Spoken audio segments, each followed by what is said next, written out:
la musique dans Vertigo. Bonjour Pierre Ardot, merci d'être avec nous. Bonjour. On va inaugurer avec vous une chronique, tout simplement, que vous pratiquez déjà depuis de nombreuses années, mais ça nous fait plaisir de vous recevoir dans Vertigo. On s'est posé la question du succès de Céline Dion, tout simplement. Bah oui. Pourquoi et comment Céline Dion construit-elle son succès au travers de ses chansons? Et puis le fait que elle ait vendu tous les billets ou presque pour son concert du 15 juillet au Stade de Suisse à Berne, et ça c'était hier, nous a amené un petit peu plus à rentrer dans le cœur du sujet. Bon, puis en plus de ça, vous savez le prix des billets, hein, c'est 170 francs au minimum, jusqu'à 400 francs. Donc il faut, pour apprécier, il faut vraiment être fan.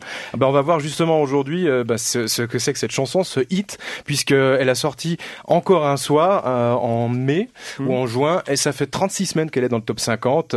Et puis ça fait maintenant, elle a passé, je crois, 6 ou 7 semaines en numéro 1. C'est une chanson qui a été écrite par Jean-Jacques Goldman, qui au départ voulait pas lui écrire de nouvelles chansons. Il lui avait dit, écoute, j'ai tout écrit sur toi, tout donné, je peux plus rien faire. Puis finalement, il lui a quand même, sur son insistance, fait cette chanson qui raconte l'histoire formidable de Céline avec René, peu de temps avant sa mort. Mais là, on va pas s'occuper des paroles, on va écouter la musique et voir comment c'est fait. Donc c'est exactement cela. Alors dès le début du couplet, on remarque que Jean-Jacques Goldman, le créateur de cette chanson, c'est pas souci des clichés. Écoutez ça. Une photo, une date, c'était n'y pas croire.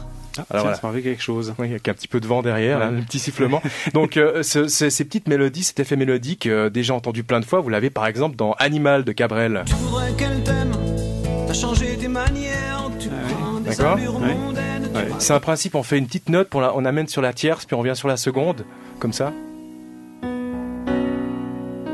Et on a ça. Une photo, une date. C'était n'y pas croire. Et évidemment, on peut mettre les deux choses ensemble. Vous verrez que c'est la même chose, c'est le même couplet. T'as changé tes manières, tu prends des allures mondaines. Bon, passons au refrain. C'est plus intéressant parce que là, vous allez dire, c'est qu'une deux notes, c'est rien du tout. Donc, c'est dans le refrain qui comporte plusieurs mélodies et variations qu'on retrouve plein de choses, plein de chansons qui existent déjà, plein de références. Et pour se dire que finalement, Jean-Jacques Goldman, en faisant cette chanson, finalement, il a repris tout ce qui avait marché pour que ça fonctionne vraiment, quoi. Alors, le refrain, c'est ça. Un peu de nous, rien de tout, pour tout se dire encore ou bien se taire en regard, juste un repos. D'accord. Oui. On l'a en tête, là? Oui, on l'a en tête. Okay. On l'avait déjà en tête.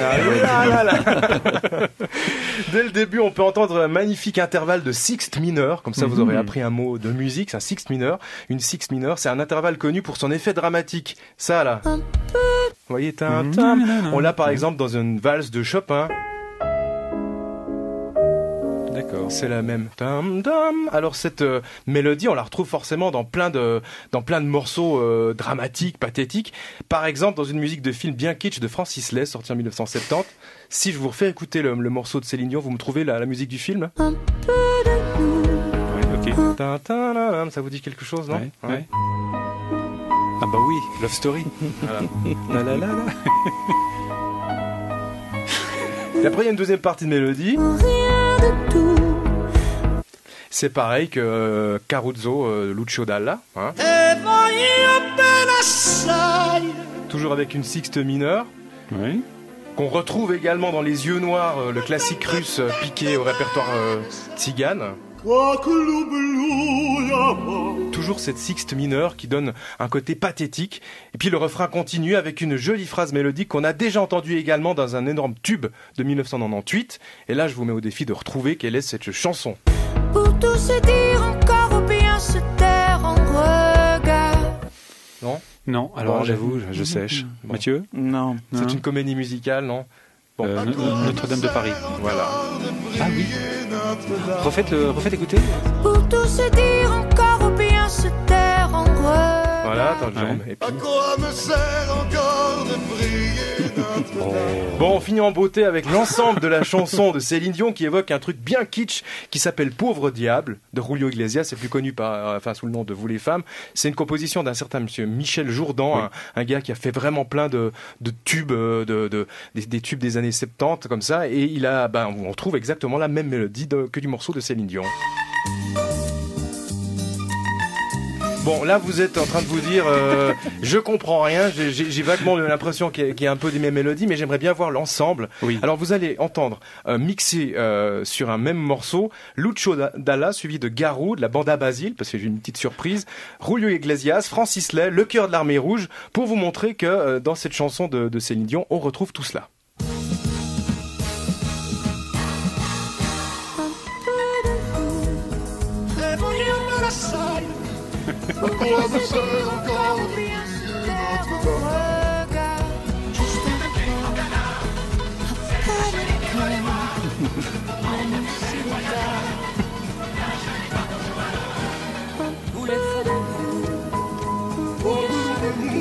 Voilà. Ouais.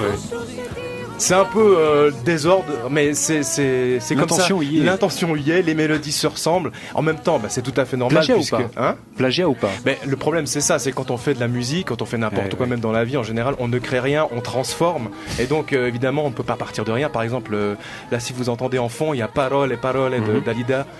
Pareil, on peut mettre par-dessus. Et donc c'est normal, ça fait partie du vocabulaire de la musique et c'est avec ça qu'on fait des tubes en réutilisant les morceaux, les intervalles qui ont fonctionné. Voilà. Merci Pierre Do, c'était le secret du succès de Céline Dion. Vertigo, sur la première.